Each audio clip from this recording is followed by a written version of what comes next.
Hello brothers. So இந்த video பொறுத்த வரைக்கும் வந்து பார்த்திங்கன்னா ஹோண்டா ஷைன் 100 இந்த வண்டியோட மாடல் வந்து பார்த்திங்கன்னா இப்போ நம்ம வச்சுருக்க மாடல் வந்து 2024க்கான மாடல் தான். பட் இப்போ நம்ம எடுத்திருக்கிற வீடியோ இந்த வண்டியோட ரெஜிஸ்ட்ரேஷன் இந்த டைம் பார்த்திங்கன்னா 2025. ஸோ இந்த வண்டியில் பெருசாக எந்த ஒரு புது அப்டேட்ஸுமே வந்து கிடையாது. எஸ், இதுக்கப்புறமும் அப்டேட்ஸ் வராது. ஸோ இது நீங்கள் வந்து 2025 மாடல்னே கூட நீங்கள் எடுத்துக்கலாம். ஏன்னா இதுக்கு முன்னாடி நான் அப்டேட் பண்ண வேண்டியது எல்லாமே இது 25 மாடல் 24 மாடல் நான் சொல்லியிருப்பேன். இந்த வண்டியுமே 25 மாடல் இப்படி தான் இருக்கும். இதில் அப்டேட்டுன்னு பெருசாக எதுவும் கிடையாதுங்க. இதுக்கப்புறமும் மேக்ஸிமம் வரத்துக்கு சான்சஸ் வந்து கிடையாது. ஏன் அப்படின்னா ஆல்ரெடி இந்த வண்டி தான், இந்த பைக்கு தான் வந்து பார்த்திங்கன்னா ஹோண்டாலேயே ரொம்பவே கம்மி ப்ரைஸ்க்கு இருக்கக்கூடிய ஒரு model and higher mileage earn பண்ணக்கூடிய ஒரு மாடல். ரொம்ப கம்மி ஒரு பட்ஜெட்டுக்கு ஒரு நல்ல மைலேஜ் கொடுக்கக்கூடிய ஒரு வண்டி அப்படின்னா கண்டிப்பாக நீங்கள் இந்த ஹோண்டா ஷைன் 100 வந்து கன்சிடர் பண்ணலாம். ஸோ இதில் வந்து பெருசாக எந்த மாற்றங்களுமே இதுக்கப்புறம் பண்ண மாட்டாங்க. ஏன்னா இது எந்த அளவுக்கு ப்ரைஸ் கம்மியாக இருக்கோ அந்த அளவுக்கு தான் இது வந்து டைமண்ட் மாதிரி. இது ப்ரைஸ் ஏற்றுனாங்கன்னா இது அந்தளவுக்கு வந்துட்டு எனக்கு தெரிஞ்சு இது அவ்வளோலாம் கிடையாது. ஸோ அதனால் ஹோண்டாவுக்கு அது நல்லாவே தெரியும். அதனால் கண்டிப்பாக நீங்கள் அது வந்து 2025 எடிஷன்னே வச்சுக்கலாம். இந்த வண்டி யாராவது வாங்குகிற ஐடியாவில் இருக்கீங்கனாலும் தாராளமாக நீங்கள் வாங்கலாம். ஸோ இதில் வந்து எந்த ஒரு ஆப்ஷன்ஸுமே பெருசாக வராது. அது யாருக்கும் இந்த பைக் வாங்கக்கூடிய மக்களுக்கு அது தேவையும் படாது. அதுதான் என்னோடய ஒரு தாட்டு. ஸோ வண்டியை பற்றி பார்ப்போமா. என்ஜின் ஒரு 99க்கான ஒரு சிசி என்ஜின்.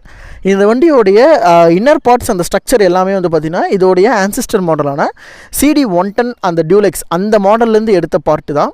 பட் என்னென்னா அந்த சிலிண்டர் போர் ஹிட் இருக்குல்ல, அது மட்டும் இது வந்து 99 சிசிக்காக மாற்றப்பட்டது. கிட்டத்தட்ட இந்த வண்டிக்காகவே ப்ரொடியூஸ் பண்ண என்ஜின்லாம் கிடையாது. ஆல்ரெடி மார்க்கெட்டில் எக்ஸிஸ்ட் ஆன இந்த லிவோ CD100 அந்த வண்டியோட அதே என்ஜின்ஸ், அந்த CD டியூலெக்ஸ்லாம் நீங்கள் பார்த்துருப்பீங்க, பழைய மாடல் யமகா யுகா, அந்த வண்டியோட அதே டைப் என்ஜின் தான். பட் அதை வந்து அந்த போர் சைஸை மட்டும் அந்த 10 சிசி இறக்கி 99 சிசியில் லான்ச் பண்ணியிருக்காங்க. இன்னுமே அந்த எஃபிஷியன்சிக்காக, ஓகேவா, பவர் அந்தளவுக்கு ப்ரொடியூஸ் பண்ணாது. பட் மைலேஜ் எஃபிஷியன்சின்னு பார்க்குறப்ப ரொம்பவே டீசெண்டாக இருக்கும். இது வந்து ரொம்பவே குட்டியான ஒரு போர். நீங்கள் அந்த எக்ஸாஸ்டோட பைப்பை பார்த்தாலே தெரியும், 1.5 இன்ச் பைப் மாதிரி தான் இருக்குது. ஸோ ரொம்பவே சின்னது என்ஜின். அண்ட் அதோட பொட்டென்ஷியலுமே ரொம்ப நல்லா இருக்குன்னு சொல்லலாம். மைலேஜுக்காசரமே அவங்க எடுத்துகிட்டு வந்திருக்க நிறையா விஷயங்கள் நீங்கள் இந்த வண்டியில் பார்க்கலாம். இதெல்லாம் மைலேஜ்க்காக பண்ணியிருக்காங்க, இதெல்லாம் மைலேஜ்க்காக மாற்றிருக்காங்க, அதெல்லாம் நீங்கள் இந்த வண்டியில் பார்த்தே தெரிஞ்சுக்கலாம். ஸோ பவர்னு பார்க்குறப்ப 7.1 BHP, டார்க்குன்னு பார்க்குறப்ப 8 Nm டார்க். ஸோ இது வந்து இந்த ஸ்ப்ளெண்டர், பிளாட்டினா இது எல்லாத்துக்குமே ஈவனாக இருக்கக்கூடிய ஒரு பவர் தான். பட் அந்த பைக்ஸ்லேயே இது பவர் கொஞ்சம் கம்மி. ரொம்ப சடன் பிக்கப்பு, சடன் ரேஞ்சு, அப்படியே சடன்னு ஏறுறது அந்த மாதிரிலாம் எந்த இதுவும் இருக்காது. காமான என்ஜின், ரொம்ப சைலண்ட்டான என்ஜின், எனாஃபான பவர் அண்ட் எனாஃபான டார்க்கு. உங்களுக்கு ஓரளவுக்கு டீசெண்டாக டெய்லி டே கம்யூனிட்டிக்கு ஏற்ற மாதிரியான ஒரு என்ஜினுங்க. ரொம்ப பெருசாக ஹீட்டிங் இஷ்யூவும் ஆகாது. ரொம்ப குட்டி என்ஜின் தானே, அந்தளவுக்கு ஹீட் இருக்காது. ஸோ ரொம்ப லாங் டிரைவுக்கும் என்னை பொறுத்த வரைக்கும் செட் ஆகாது. ஏன்னா போர் ரொம்ப குட்டியாக இருக்கிறனால நீங்கள் அப்படியே கண்டினியூஸாக அடிக்க முடியாது. இன்டர்வல் கொடுத்து அடிச்சிங்கன்னா நல்லாயிருக்கும். ரொம்ப கண்டினியூஸ் லாங் டிரைவுக்கு செட் ஆகாது. ஏன்னா வண்டி ரொம்ப குட்டி, ரொம்ப வெயிட்லெஸ்ஸுங்கிறனால ஹைவேலாம் நீங்கள் போனீங்கன்னா எதிர்காத்துலேயே ஆடும். அந்த மாதிரி நிறைய இஷ்யூஸ் இருக்குது.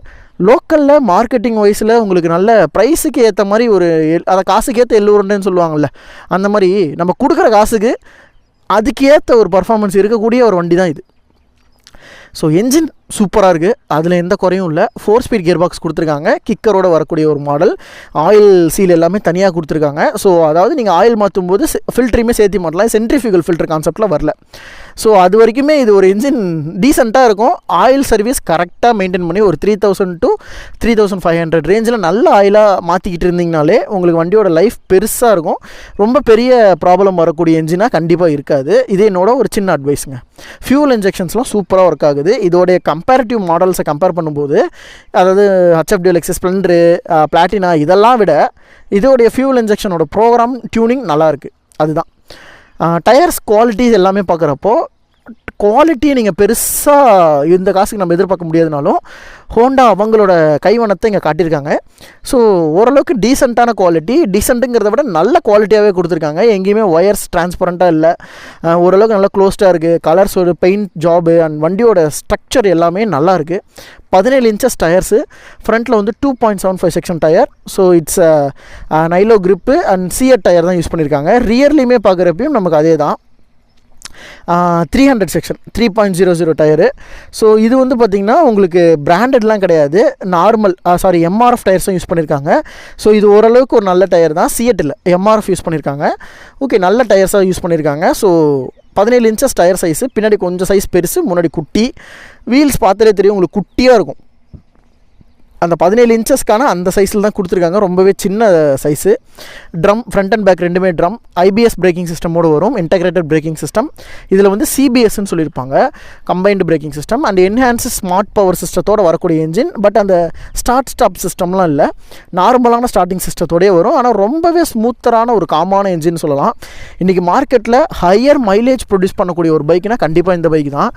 இது லிட்டருக்கு எவ்வளோ கொடுக்கணும்னு நினைக்கிறீங்க? ஒரு அசப்ஷனாக நீங்கள் கமெண்ட் பண்ணுங்கள். எனக்கு தெரிஞ்ச வரைக்கும் நான் டேட்டாஸை வீடியோஸ் கடைசியில் சொல்கிறேன். பின்னாடி வந்து இண்டிகேட்டர்ஸ் எல்லாமே வந்து பார்த்திங்கன்னா நமக்கு வந்து ஆரஞ்சு பல்ப் செட்டப்பில் பல்பு தான். ரியரோட லைட்ஸுமே உங்களுக்கு வந்து பார்த்திங்கன்னா பல்பு தான் கொடுத்துருக்காங்க. பின்னாடி இருக்க யூனிட் வந்து பார்த்திங்கன்னா CD110 இருக்குது, அதே யூனிட். சீட்டு ஓரளவுக்கு 2-3 பேர் உட்காந்துட்டு போகிற மாதிரி ஒரு நல்ல சீட்டு.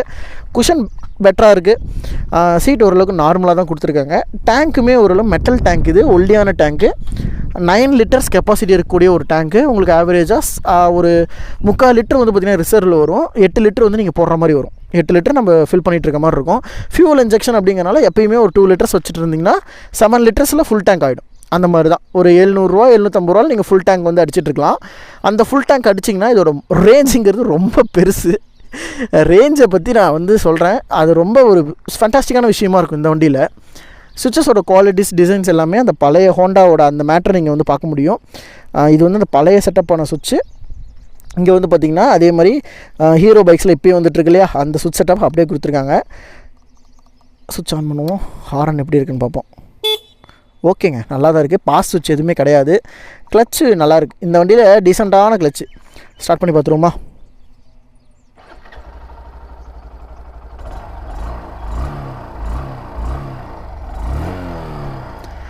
பெருசாக வைப்ரேஷனே வராத ஒரு இன்ஜின். அண்ட் பெருசாக எங்கேயுமே வந்து பார்த்திங்கன்னா சவுண்டு போடாது. ரொம்பவே சைலண்ட்டாக, ரொம்பவே காமாக, ஊதுற சவுண்டு கூட கேட்காது, அந்த மாதிரி ஒரு என்ஜின் இது. கேட்டு பாருங்கள் என்ஜின் நோட் எப்படி இருக்குன்னு.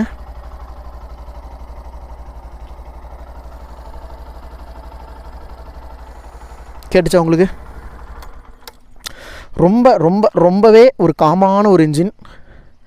ஃப்ரண்ட்டோட ஹெட் செட்டப் பார்க்கும்போது இது CD110 டியூலெக்ஸில் இருக்க அதே டைப் தான்.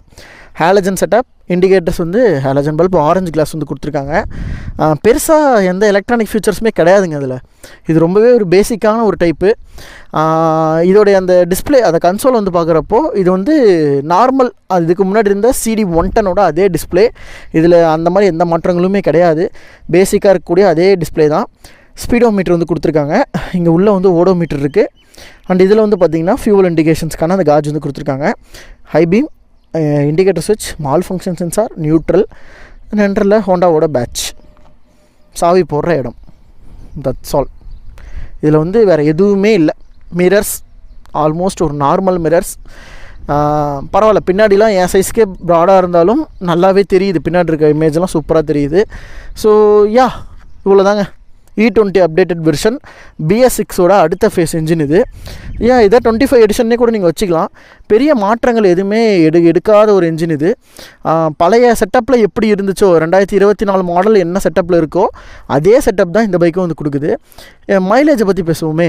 மைலேஜை பொறுத்த வரைக்கும் இந்த வண்டி ஆவரேஜ்னால் நீங்கள் என்ன மாதிரி ஸ்பீடாக ஓட்டினாலும் சரி, சிட்டியில், ஹைவேயில், எங்கே கம்பைண்டாக ஓட்டினாலும் உங்களுக்கு கன்சிஸ்டன்ட்லி 75-74 வந்து உங்களுக்கு மைலேஜாக கிடைக்குது. குறைஞ்சபட்சமாகவே 68-65 கீழே மைலேஜ் இறங்குறதே கிடையாது எப்படி ஓட்டினாலும். ஸோ அந்தளவுக்கு ஒரு தரமான ஒரு மைலேஜ் ப்ரொடியூஸ் பண்ணக்கூடிய ஒரு பைக்கு. ஹையர் மைலேஜாக இந்த வண்டி வந்து 106 கிலோமீட்டர்ஸ் வரைக்கும் மைலேஜ் கொடுத்துருக்கு. ஸோ இதுவும் டெஸ்டட் மைலேஜ் தான். நான் எதுவுமே வந்து ப்ரூஃப் இல்லாமல் சொல்லலை.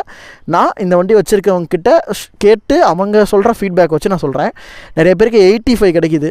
சில பேருக்கு வந்து இந்த மைலேஜுக்கு அசரமே பொறுமையாக ஓட்டுறாங்கல்ல, அந்த மாதிரி ஓட்டுற டைப்புக்கெலாம் வந்து பார்த்திங்கன்னா அவங்களுக்கு நல்லதாக 100+ மைலேஜுங்கிறதே தாராளமாக கிடைக்கிது. ஸோ 80-85ங்கிறதெல்லாம் டீசெண்டாக கிடைக்கிது. நிறைய பேர் 60ல் மெயின்டைன் பண்ணுறவங்க, கொஞ்சம் அப்படி இப்படின்னு ரஃபாக அடிக்கிறவங்க, ஒரு ரேஞ்சுக்கு ஓட்டுறவங்க எல்லாத்துக்குமே 70-74 வரைக்கும் மைலேஜ் கிடைக்கிறதா என்கிட்ட சொல்லியிருக்காங்க. குறைஞ்சபட்சமாகவே ஷோரூம்லேயே கூட வச்சுக்கோங்களேன், சர்வீஸ் சென்டரில் கேட்குறப்ப கூட 65 கீழே இறங்குறது கிடையாது. மோஸ்ட்லி 68. அது வரைக்குமே கிடைக்கிது மைலேஜ். ஸோ மைலேஜ் ஆஸ்பெக்ட்ஸில் இன்றைக்கி மார்க்கெட்டில் ஒரு விலையும் சொல்லிடுறேனே, 88,000 85,000 88,000 தான் அது ரேட்டு. ஆஃபர் சைஸ்லாம் வாங்கினீங்கன்னா உங்களுக்கு 82,000 84,000 தான் வரும். அந்தளவுக்கு ஒரு 90,000க்கு உள்ளே இருக்கக்கூடிய ஒரு மாடல், நல்ல மைலேஜ் எக்ஸ்ட்ராக்ட் பண்ணக்கூடிய ஒரு மாடலுங்கிறனாலேயே டிமாண்ட் அப்படிங்கிறது கொஞ்சம் நல்லா இருக்குது இந்த வண்டிக்கு. அதுவும் இந்த கலர் பர்டிகுலர்லி ப்ளூ கலருக்கு செம்ம டிமாண்டு. நிறைய பேர் வந்து ஷைனை வந்து கன்சிடர் பண்ணுறதில்ல. ஆனால் மார்க்கெட்டில் இந்த வண்டி தான் வந்து பார்த்திங்கன்னா இன்றைக்கி ஹையர் மைலேஜ் ப்ரொடியூஸ் பண்ணுது. ஈவன் பிளாட்டினாவை காட்டியும் இது வந்து ரியலபிள், CDI 110 காட்டியும் ரியலபிள். ஸோ ரியலபிலிட்டியில் இந்த வண்டி வந்து இன்னுமே பெட்டராக பர்ஃபார்ம் பண்ணுது. ஏன் நம்ம ஸ்ப்ளெண்டரை விட ரியலபிலிட்டி ஆஃப் என்ஜின் வந்து இது நல்லாயிருக்கு. மோஸ்ட்லி பெரிய ஆப் எதுவும் வைக்கிறது இல்லை. General service for oil change உங்களுக்கு வந்து ரொம்பவே கம்மி தான். ஒரு 300-400 இருந்தால் நீங்களே ஆயில் சேஞ்ச் பண்ணிக்கலாம். இதை தவிர இந்த வண்டியில் ஸ்பேர்ஸ்ன்னு சொல்லிட்டு வேறு எதுவுமே இல்லை. எல்லாமே ட்ரம்ஸ் பிரேக் தான் வருது. ட்ரம் பிரேக் ஒன்ஸ் அதெல்லாம் 150 ரூபா ட்ரம் பிரேக். இதெல்லாம் அதுக்கு பெரிய ஸ்பேர் காஸ்ட்லாம் கிடையாது. இந்த மாடல் வந்துட்டு ஸ்பேர் பார்ட்ஸ் அவைலபிலிட்டி இருக்குங்க. ஏன்னா இதே லுக்லேயே ஹோண்டா கிட்டத்தட்ட 10 வண்டி லான்ச் பண்ணிட்டாங்க. கடைசி ஒரு 15 வருஷத்தில் இதே லுக்கில் நிறையா வண்டி இருந்திருக்கு. அதுக்கான ஸ்பேர் பார்ட்ஸ் எல்லாமே அவைலபிளாக தான் இருக்குது. ஸோ ஸ்பேர் பார்ட்ஸ் பிரச்சனையும் கிடையாது எனக்கு தெரிஞ்சு. ஹோண்டா CB200 யூசர், நானே ஸ்பேர் பார்ட்ஸை பற்றி கவலைப்படல. ஸோ நீங்களாம் கண்டிப்பாக இந்த வண்டியை பற்றி கவலையே பட வேணாம். இது யூனிகானு, மெயினாக ஷைனு, இதுக்கெலாம் வந்துட்டு யூனிகான்லாம் இன்னொரு 10-20 வருஷத்துக்கு கிடைக்கும். அந்த மாதிரியான ஸ்பேர் இருக்கக்கூடிய பைக்ஸ் இதெல்லாம். ஸோ ஸ்பேர்ஸோட அவைலபிலிட்டி பெட்டராக இருக்குங்க என்ன கேட்டால். ஸோ நல்ல டீசெண்டான ஒரு ப்ரைஸுக்கு ஒரு டீசெண்டான மைலேஜ் இருக்கக்கூடிய, டீசென்ட்டுன்னு நல்ல மைலேஜே இருக்கக்கூடிய ஒரு பைக்கு தான் இது. ஸோ உங்களுக்கு இந்த வண்டி எப்படி இருக்குது அப்படிங்கிறத கமெண்ட் பண்ணுங்கள். இதை தொடர்ந்து டெஸ்ட் ரைட் வீடியோ ஓட்டியிருப்பேன். சைக்கிள் ஓட்டுற மாதிரி தான் இருக்கும் என்னெல்லாம். ஏன்னா ரொம்ப பவர் கம்மி, ஹைட்டாக இருக்கவங்களுக்கு கொஞ்சம் டிஸ்அட்வான்டேஜ். ஹைட் அண்ட் வெயிட்டாக இருக்கவங்களுக்கு கண்டிப்பாக இந்த வண்டி கொஞ்சம் டிஸ்அட்வான்டேஜ் தான். ஷார்ட்டாக இருக்கவங்களுக்குலாம் வரப்பிரசாதங்க. உங்களுக்குலாம் நீங்கள் வெயிட்டும் ரொம்ப கம்மியாக இருப்பீங்கன்னா கண்டிப்பாக நல்ல மைலேஜ் வரும். நல்லாவும் மெயின்டைன் பண்ணிக்கலாம் இந்த வண்டியை. ஏன்னா அந்தளவுக்கு ஒரு சூப்பரான ஒரு பைக் இது.